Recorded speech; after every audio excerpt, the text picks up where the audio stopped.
Assalamualaikum warahmatullahi wabarakatuh. Apa kabar kalian anak-anakku?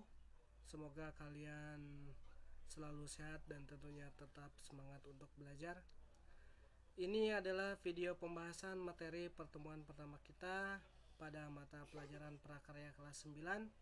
Namun sebelum kita berlanjut ke pembahasan, saya ingin mengajak kalian semua untuk sejenak berdoa demi kesehatan dan keselamatan kita, keluarga kita, dan tentunya saudara-saudara kita yang mungkin saat ini terkena musibah, yakni terpapar virus COVID-19.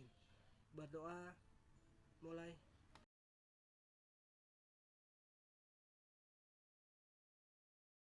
Berdoa, selesai.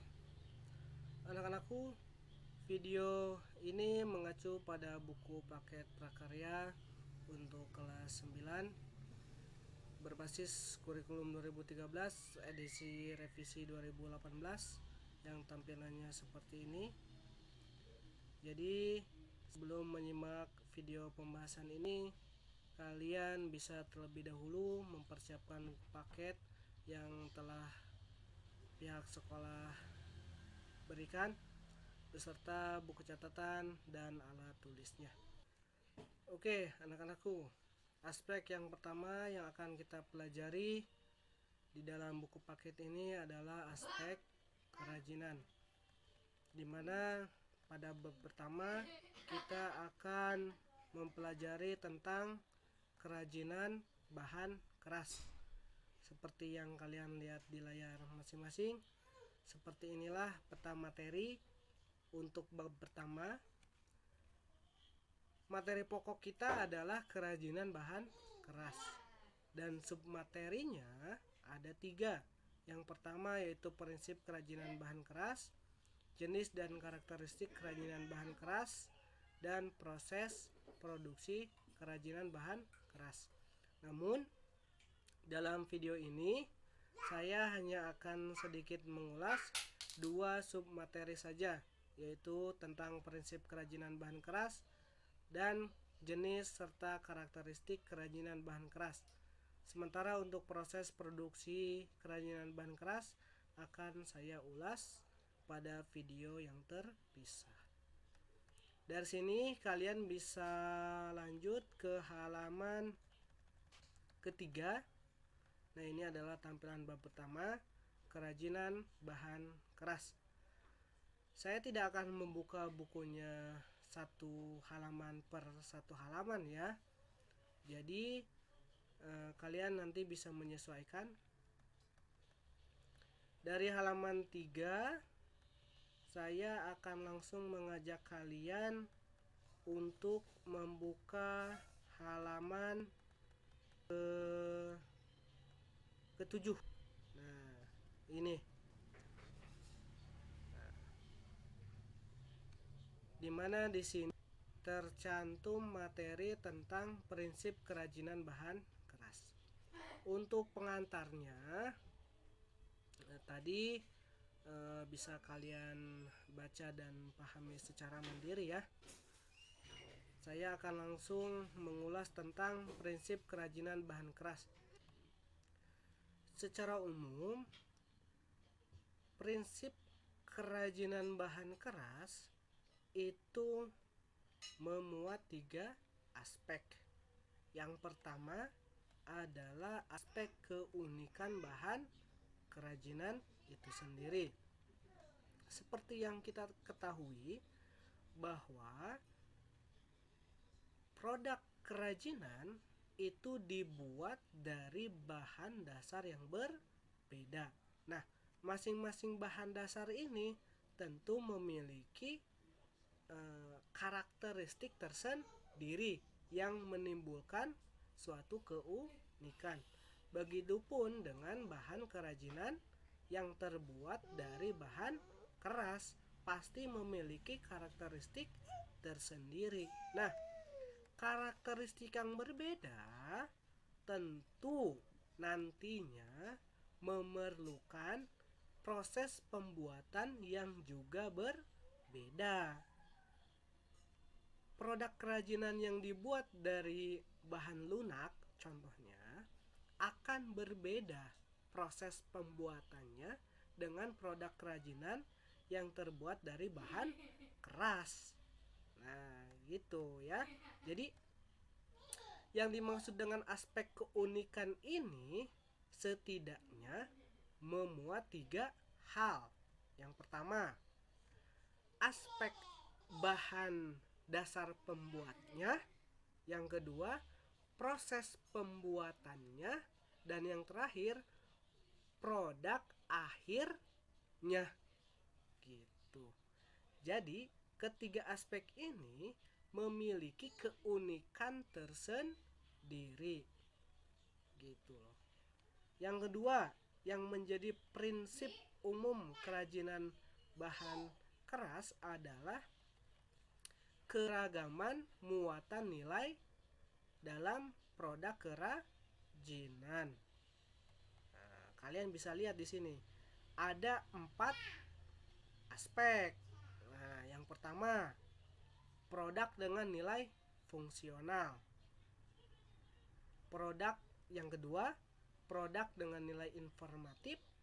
Yang ketiga, produk dengan nilai simbolik. Dan yang terakhir adalah produk dengan nilai prestis atau wibawa. Untuk lebih memahami keempatnya, kita bisa lihat nih contoh-contoh yang ada di sini. Nah, ini. Yang pertama, ini adalah contoh produk dengan nilai fungsional. Nah, kalian bisa tebak ini produk kerajinan apa? Keranjang ya. Nah, maksudnya gimana? Kita tahu bahwa produk kerajinan berupa keranjang tentu memiliki nilai fungsi. Fungsinya untuk apa?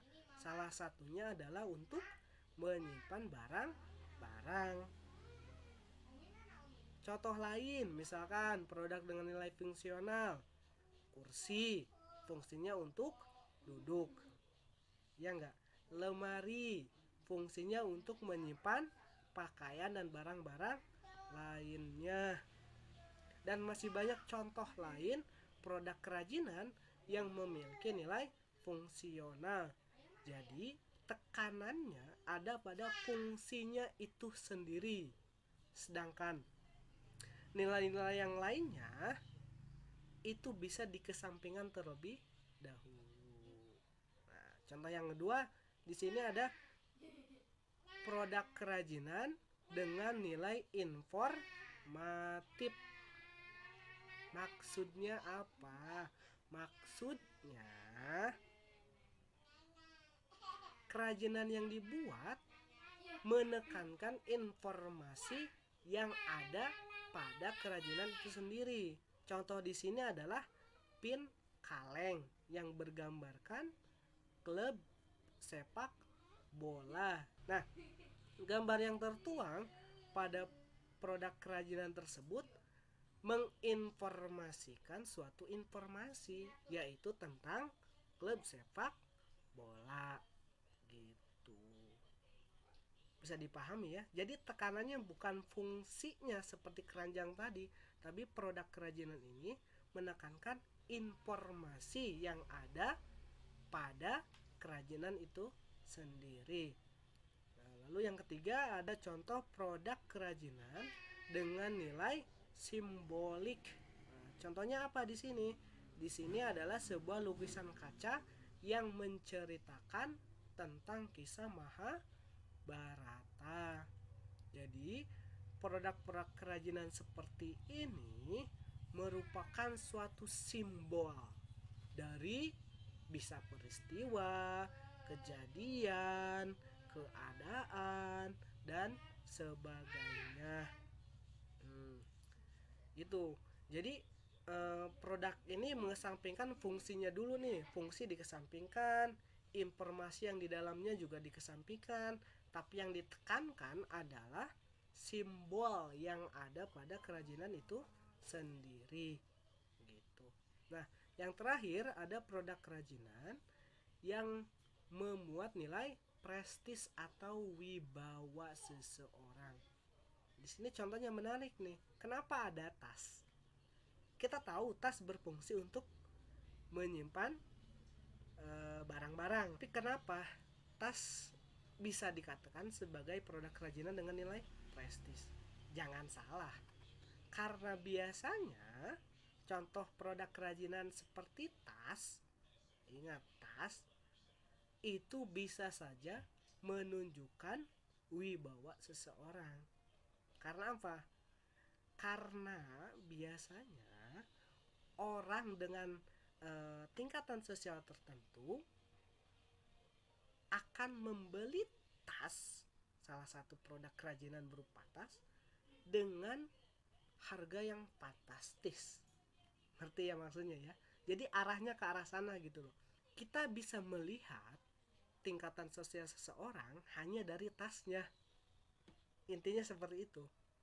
Nih, sekilas saja kita bisa melihat, wah, ini orang kaya nih karena tasnya branded. Nah, gitu maksudnya. Ya, selain tas banyak barang-barang lain yang memang oke lah memiliki fungsi, tapi lebih menekankan prestisnya atau wibawa seseorang, martabat seseorang, kedudukan sosial seseorang, tingkatan sosial seseorang. Salah satunya adalah tas.